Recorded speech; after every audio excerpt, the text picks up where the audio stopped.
কদরের রাত জীবনেও আপনার মিস হবে না, শুধু শেষ 10 রোজায় এই কাজটি আপনি করবেন। আপনার পরিশ্রমও কম হবে এবং কদরের যে মর্যাদাপূর্ণ ফজিলত রয়েছে এটা আপনি পেয়ে যাবেন ইনশাআল্লাহ। ভাগ্য পরিবর্তনের একটা রাত হিসেবে কাজে লেগে যাবে।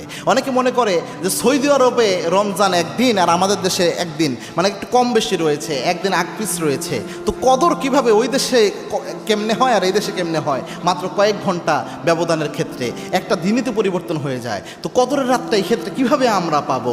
শেষ 10টা রাত একটা আমল করার চেষ্টা করবেন, তাহলে এই ফজিলতটা ইনশাআল্লাহ পাবেন। এবং কদরের রাত কিন্তু যেমন কি তেমন রাত না। আল্লাহ রাব্বুল আলামিন নিজে কদরের রাতের মর্যাদা বর্ণনা করেছেন। বিশ্বনবীর উপর আল্লাহ কোরআনের আয়াত নাজিল করেছেন, খায়রুম মিন আলফি শাহর।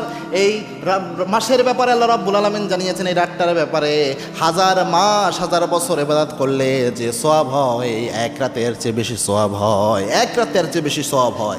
এবং আল্লাহর হাবিব জানিয়েছেন, কদরের রাত তেমন রাত